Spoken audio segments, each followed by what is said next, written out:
여러분, 죄라고 하는 것이 무엇인가? 죄라고 하는 것이 어떤 행위인가? 아니면 죄는 타고나는 것인가? 여러분, 한번 우리가 좀 생각을 해 보겠습니다. 죄라고 하는 것은 영어로 sin이라고 합니다. sin. sin 이렇게 써죠. sin. 죄라고 하는 것은 sin인데 이 글자가 굉장히 재밌는 글자입니다. 죄는 영어로 sin인데 이 글자의 중심을 보면 여기에 뭐가 있냐면 내가 있습니다. I라는 글자가 있어요. 내가 있어요. 여러분, 재밌는 거는 pride란 말 아시죠? pride. 이 pride란 말도 중간에 자존심. 여기 I가 있습니다. I가 있어요. 더 재밌는 일은 루스벨, 영어로 루시퍼라고 합니다. 루시퍼. 이게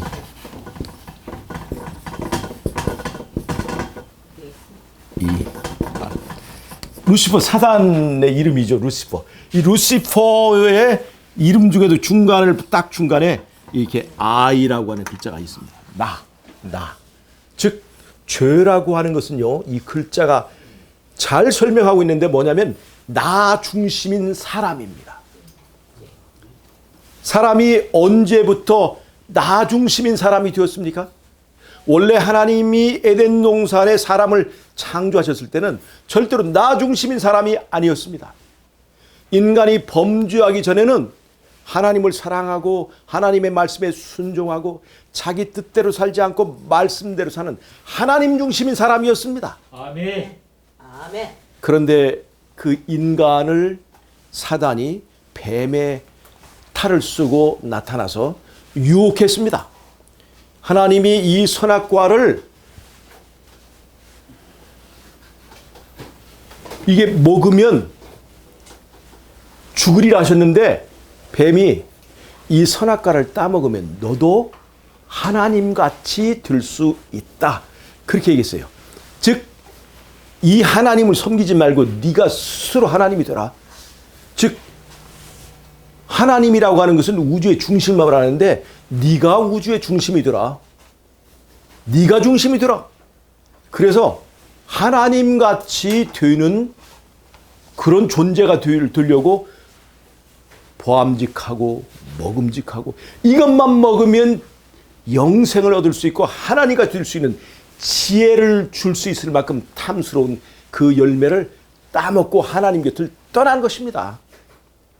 하나님 중심인 사람이 이제는 자기 중심, 나 중심인 사람으로 거듭나게 된 것입니다. 이게 인간의 최초의 거듭남입니다. 거듭남이 다 좋은 게 아니에요. 하나님 중심인 사람이 나 중심인 사람으로 거듭났습니다.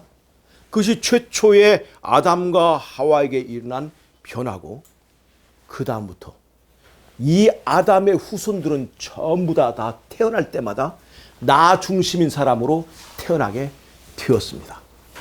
여러분, 아기는 죄를 한 번도 짓지 않았는데 아기는 죄인입니까? 아닙니까? 여기에 대해서 말이 많아요. 그러나 죄라고 하는 것을 이렇게 이해한다면 아담의 후손들이 태어나면서부터 전부 다 이런 구조를 가지고 태어납니다. 자기중심적인 사람으로 태어나요. 왜 그럴까요? 아담의 선택은 인류를 대표한 선택이었기 때문에 아담의 후손들은 유전적으로 전부 다 이런 구조를 가지고 태어납니다. 즉 어떤 행위를 하지 않아도 구조 자체가 나 중심적인 사람으로 태어나서 이 아기도 죽어야 돼요? 안 죽어야 돼요? 죽습니다. 이 아기도 구세주가 필요합니까? 안 필요합니까? 아기도 죄인인 것입니다. 하나도 어떤 행위를 하지 않아도 이미 우리는 죄인의 자손으로 태어나서 죄인인 것입니다. 사실은 행위가 죄가 아니라 바로 죄의 구조를 가지고 태어난 이 아담의 후손의 운명인 것입니다. 그래서 우리가 이게 구원을 받고 내가 이제 신앙을 할 때 제일 중요한 문제가 뭐냐면 이 중심에 있는 내가 내가 해결돼야 돼. 나 중심인 이것이 해결되지 않는 이상 하나님 나라는 절대로 못 갑니다. 절대로 못 가. 하늘은요, 예수 중심인 사람만 행복합니다. 아멘. 하늘에서는 예수 중심이 아닌 사람, 나 중심인 사람은 하늘에서 절대 행복할 수 없습니다. 하나님이 죄인을 하나님 나라로 데리고 가고 싶지 않으셔서 그런 것이 아니라 그 죄인이 이 중심의 자아의 문제를 해결하지 않는 이상 하늘에 가도 행복할 수가 없습니다. 하늘에 가서 젖과 꿀이 흐르는 그 땅, 그 다음에 보석이 있고 모든 것이 보석이고 깨끗한 생명수가 흐르는 그 땅에 간다 할지라도 나 중심인 사람은 거기서 행복할 수 없다는 겁니다. 예수님과 절대로 함께 살 수가 없습니다. 두려워요. 그래서 이 나 중심인 사람을 해결해야 됩니다. 여러분, 우리가 예수님 믿기로 하고 다 침례를 받으셨죠? 우리는 구원을 선택한 사람들입니다. 침례는 장례식과 같습니다. 그런데 여러분, 사람이 안 죽었는데 장례식을 100번 해도 그 장례식은 무효입니다. 사람이 안 죽었는데 장례식을 100번 해도 그 장례식은 무효라는 거예요. 여러분, 이것이 우리의 상태일 수도 있습니다.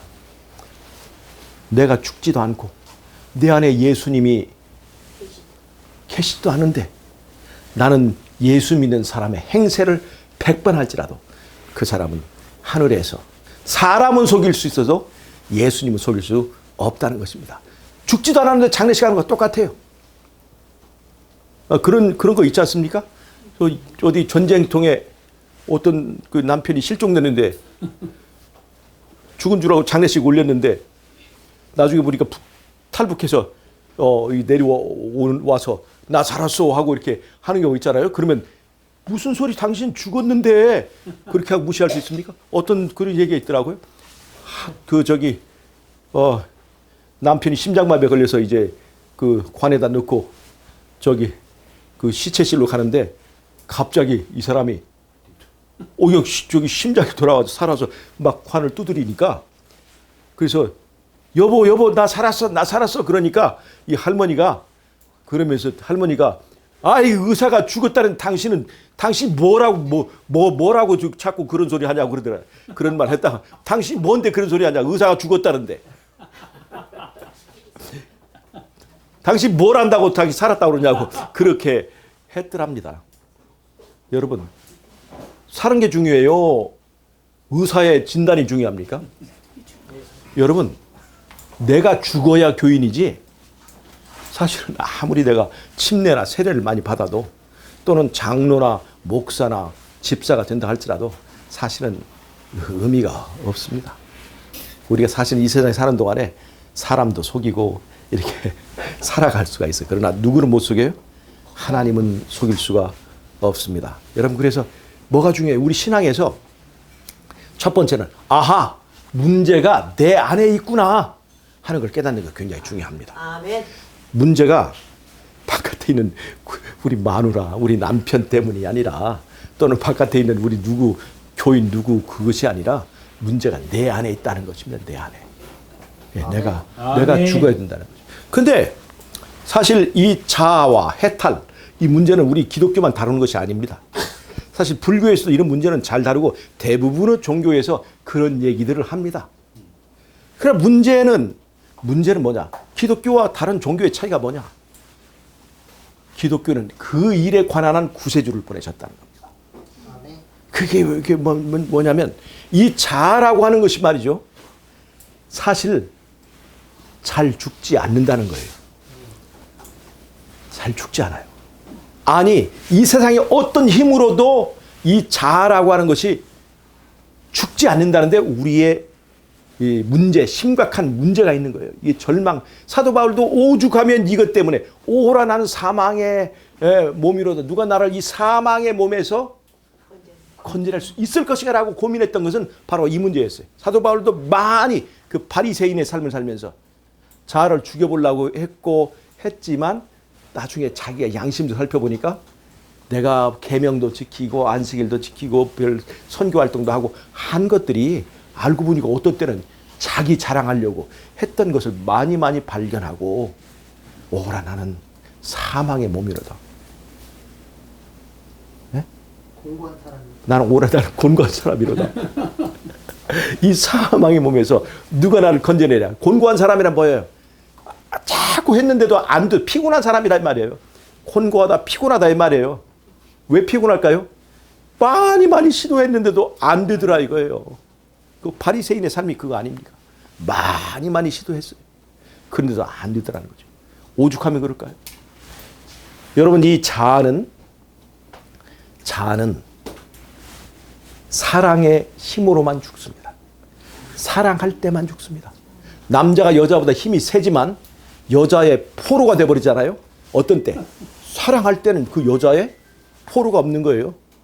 네. 여자의 그 저기가 되는 거예요. 네. 그래서 남자는 세계를 지배하고 여자는 그 남자를 지배한다는 말이 나오잖아요. 힘이 세지만 사랑하면 차이가 없어지는 거예요. 엄마가 아기하고 싸우면 누가 이길까요? 엄마가 이기잖아요. 그러나 엄마는 그 아기를 사랑하기 때문에 그 아기로 해서 자기 목숨을 버릴 수가 있는 거예요. 사랑할 때만 그 자기를 잊거나 버릴 수가 있습니다.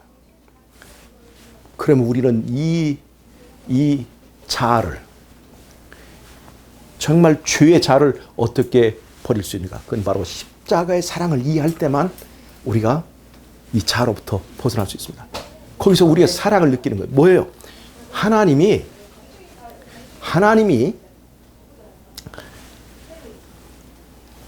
이 선악과를 먹기만 하면 우리가 하나님이 될 수 있기 때문에 하나님이 먹지 못하게 한 거야. 사단이 이렇게 말을 한 뒤에 하나님께서 먹으라고 하셨던 모든 과일 같은 거 이런 것들은 전부 다 싸구려 같이 보였습니다. 그렇잖아요? 사과배가 중요한 게 아니라 이걸 먹으면 하나님 같이 되는 이 과일이 중요한 거지. 그리고 그 과일이 반짝반짝 빛나고 있으니까 하나님은 싸구려는 우리에게 주시고 정말 좋은 것은 하나님이 취하시는구나. 하나님은 우리에게 예배를 경배를 강요하시는구나. 이 하나님은 독재자구나 하고 이 하나님에 대한 오해를 하고 이 하나님을 떠났던 인간이 죽을 날을 위해서 자신의 독생자 가장 아끼는 자기 생명보다 가장 아끼는 독생자를 우리에게 허락하시고 그가 우리를 구원하기 위해서 자기의 목숨을 기꺼이 희생하는 모습을 우리에게 볼 때에 우리에게 주시는 것을 볼 때에 그때 우리가 정신이 드는 거예요. 그 사랑을 깨달을 때 그 사랑이 우리의 자아를 죽게 만든다는 것입니다. 아브라함이 그걸 100번 말해도 무슨 말인가 못 알아듣겠어요. 그래서 하나님께서 뭐라고 그랬어요? 100살에 아들 하나를 낳게 했어요. 100살에. 그러니까 100살에 아들을 낳았으니까 얼마나 귀엽고 사랑스러울까요?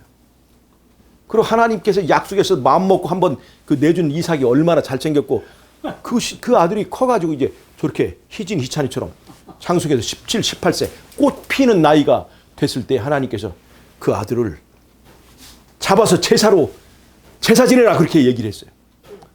그게 청천벽력까지. 이제는 모든 것을 다 여기다 맞춰놨습니다. 이 아이가 앞으로 내 재산을 다 가지고 앞으로 이 모든 식소를 이끌 이제 내 후계자다 생각하고 모든 걸 다 거기다 맞춰놓고 계획하고 다 했는데 하나님께서 그 아들을 잡아 바치라. 네 가장 소중한 갖다 바치라. 차라리 내 목숨을 달라고 하면 100번이고 줄 수 있는데 그 아들을 달라고 했을 때요. 이 아브라함이 가슴이 얼르르르르르 즐거웠을까요? 가슴이 찢어졌어요. 아브라함이 이 문제를 자기 와이프, 자기 부인 사라한테 엄마한테 말을 못했습니다. 엄마한테 했으면 어떻게 될까요? 엄마는 하나님의 말씀이 뭐고 간에 이 아들 죽이려면 날 죽여라 하고 달라붙겠죠. 엄마는 그때는 정신이 없어지는 것이니까요. 그건 제정신이 아니라 그냥 정상적인 사람이 아니라 미쳐버리는 것이니까. 그 사라한테 얘기를 하지 않고 아들을 데리고 와서 그 아들에게 그 재물을 불사를 때 필요한 장작을 지고 가게 했습니다. 이게 바로 십자가의 표상입니다. 예수님이 자기 십자가를 지고 골고다를 갔던 그 표상으로 자기 아들이 그 장작을 지고 가게 만들었습니다. 그때 아브라함의 마음이 얼마나 고통스러울까요? 그런데 이 아들이 그냥 말 안 듣는 아들이 아니라 말만 하면, 아버지가 말만 하면 잘 듣는 아버지. 아들. 네? 근데 장작을 치고 가라 하니까 장작을 치고 뚜벅뚜벅 따라오는데, 아버지, 장작도 진데 뭐 하나 빠진 거 아니에요, 아버지? 양이 없잖아요. 그 말을 할 때 이 아버지가 얼마나 아프겠어요. 정상에 올라가서, 아들아, 하나님께서 너를 제물로 바치라고 하셨다. 이리 오너라. 그때 이삭이, 아버지, 치매 걸리셨구나. 예, 아버지 하고 밀치고 가도 되는 거예요. 이삭이 도망가버리면 되는 거예요. 아버지. 근데 이삭이 그 아버지를, 하나님을 믿는 아버지를 믿었습니다. 아버지. 순종했습니다. 이삭이. 순종. 아버지가 손이 떨려서 아들을 묶지 못하는 걸 보고 자기 아버지를 도와서 자기를 묶고 그 제단 위에, 장작 더미 위에 누웠습니다. 그리고 그 아버지가 칼을 빼서 찔렀어요. 아브라함 찔렀어요. 물론 닿기 5cm 전에 천사가 막았어요. 근데 힘은 여기 다 썼습니다. 닿기 5cm 천사가 막았으니까 그렇지 이미 아브라함 찔렀습니다. 그때에 독생자를 바치는 것이 얼마나 가슴 아픈 일인가, 얼마나 힘든 일인가 하는 것을 아브라함은 깨닫게 됐어요. 그때 하나님께서 손을 막으면서 아브라함아 되었다. 뭐가 됐다는 거예요? 이제 그만하면 하나님의 사랑을, 내가 독생자를 바치는 마음을 이해할 만큼 경험이 됐구나.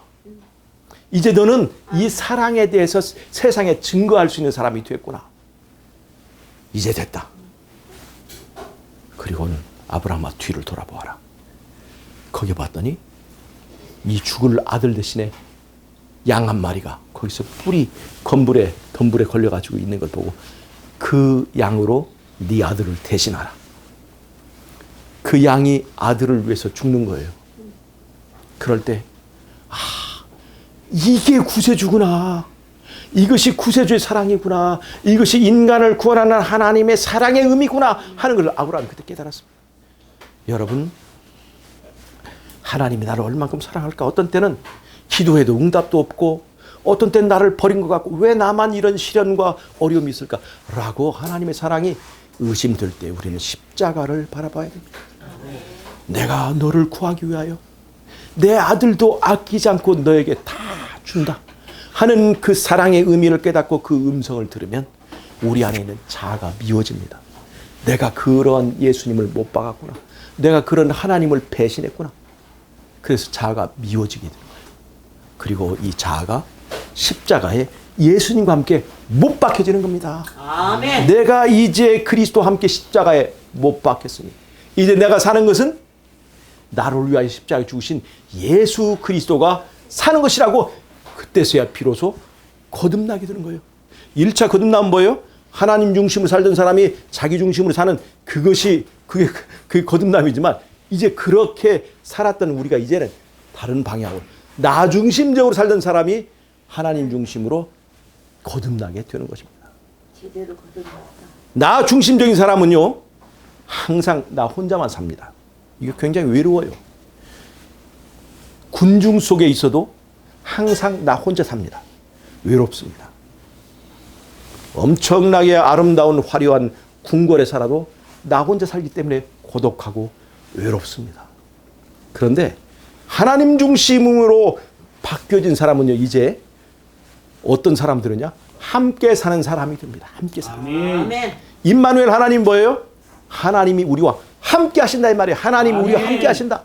하나님 혼자 사는 것이 아닙니다. 하나님은 사랑의 하나님이에요. 사랑은 말이죠, 함께 사는 것입니다. 함께. 혼자 사는 것이 아니에요. 그래서 이제는 임마누엘 하나님과 함께 우리가 함께 사는 사람이 됩니다.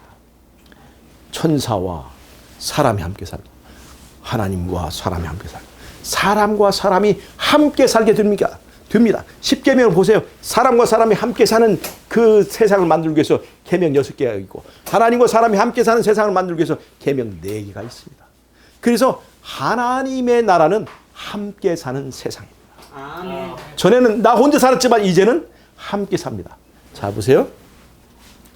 이제 함께 사는 세상이 되면 어떤 단어를 만들 수가 있느냐면 I 대신에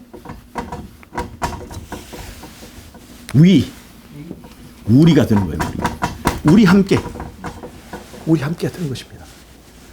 자아가 사라지고 이제는 우리가 생긴 거예요. 우리가. 여러분 잘 보세요. 단어가 바뀌었습니다. 이게 어떤 단어입니까? 우리 교인들은 잘 압니다. 이게 앞에서 읽으면 글자가 안 돼요. 거꾸로 읽어보세요. 이렇게 거꾸로. NEWS. 이게 뭐예요? 뉴스예요, 뉴스. 소식입니다, 소식. 어떤 소식이에요? 복된 소식입니다. 복된 소식. 잘 보세요. N은 North, 북쪽입니다. E는 East, W는 West, 서쪽입니다. S는 South, 남쪽입니다. 동서남북을 다 찾아보아도 이제는 자아가 있어요, 없어요? 자아가 사라져버렸어요. 그래서 우리가 이제 천국을 약속받게 되고 천국을 맛보게 되는 겁니다. 좋은 소식입니까? 자아가 사라지고 하나님과 사람이 함께 사는 세상이 만들어지면 천국 가기 전에 이미 나는 내 안에 천국을 체험하는 것입니다. 아멘. 천국은 젖과 꿀을 찾으러 가는 것이 아니라 하나님과 함께 사는 세상을 찾으러 가는 것입니다. 아멘. 하나님과 함께 사는 천국을 구하는 사람은 이 땅에서 하나님과 함께 사는 연습을 해야 됩니다. 아멘. 자아는 죽어요, 안 죽어요? 안 죽습니다. 뭐를 바라봐야 돼요? 십자가를 바라보면 거기서 사랑의 힘이, 그 사랑의 힘이 자아를 죽게 만드는 힘이 있어요. 한 번만 바라봐야 될까요? 끝까지 바라봐야 될까요? 여러분, 끝까지 바라봐야 됩니다.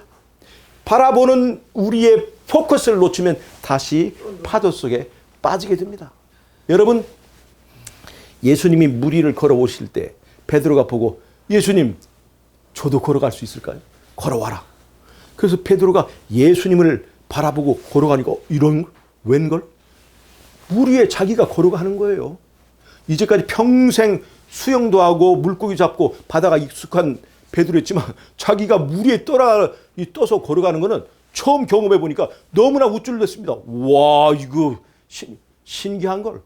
그때 갑자기 파도가 철썩 칠 때 베드로가, 파도의 위력을 한 이 베드로가 예수님을 보지 않고 파도를 바라볼 때 갑자기 몸이 물속으로 쑥 들어가 버렸습니다. 예수님 살려주세요. 그때 다시 시선을 옮겼습니다. 예수님께서 건져주셨어요.